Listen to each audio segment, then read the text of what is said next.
चलिए आज एक सफर पर चलते हैं, एक ऐसे शहर की धुंध भरी गलियों में जहां हर साए के पीछे एक कहानी छिपी है। आज हम कार्लोस रुइज ज़ाफ़ॉन के मशहूर novel the shadow of the wind के रहस्यों को परत दर परत खोलेंगे। कहानी की शुरुआत इस एक ख्याल से होती है। हर किताब जो यहाँ है उसमें एक रूह होती है। ये सिर्फ शब्द नहीं है, ये इस पूरी कहानी की बुनियाद हैं। ये मानना कि कहानियां जिंदा होती हैं, वो सांस लेती हैं और वो हमें चुनती हैं।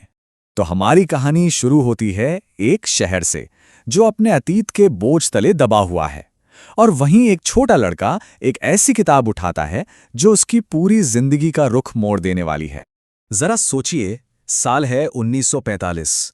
बार्सिलोना शहर स्पेन के सिविल वॉर के गहरे जख्मों से अभी उभर ही रहा है।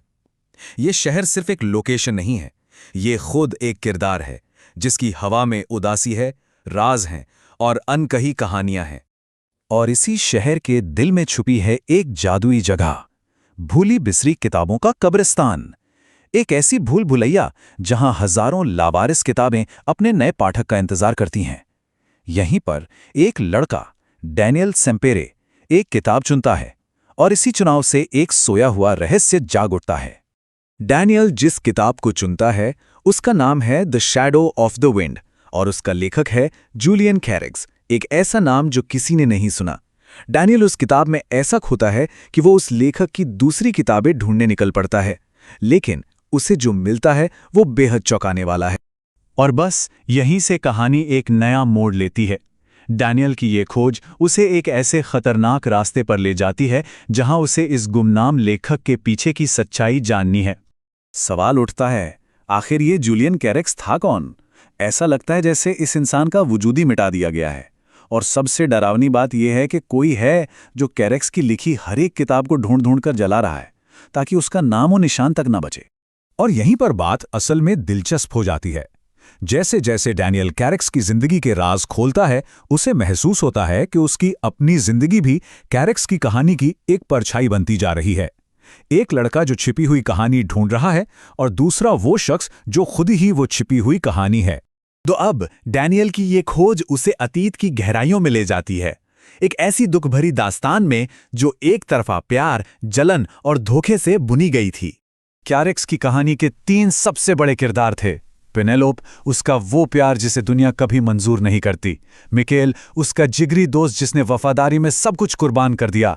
और इंस्पेक्टर फ्यूमेरो, बचपन का वो दुश्मन जिसका जुनून बदले की आग में जल रहा था। इन्हीं रिश्तों के जाल को डैनियल को सुलझाना है। एक एक करके परतें खुलती हैं, एक छिपकर की गई मोहब्बत, एक जानी दुश्मन, शहर से भागने की एक रात और एक परिवार की शर्म जिसे सालों से छुपाया जा रहा था। हर सुराग डैनियल को उस भयानक तबाही के और करीब ले जाता है जिसने कैरेक्स और इससे जुड़े हर इंसान को बर्बाद कर दिया था। लेकिन अतीत के राज को रेदना हमेशा खतरनाक होता है ना? डैनियल को बहुत जल्द ये एहसास हो जाता है कि उसकी इस खोज पर किसी की नज़र है, कोई है जो इस सच्चाई को हमेशा के लिए दफन ही रखना चाहता है। और इस खतरे का चेहरा है इंस्पेक्टर फ्यूमेरो। ये सिर्फ एक पुलिस वाला नहीं है, ये अतीत का एक चलता फिरता साया है।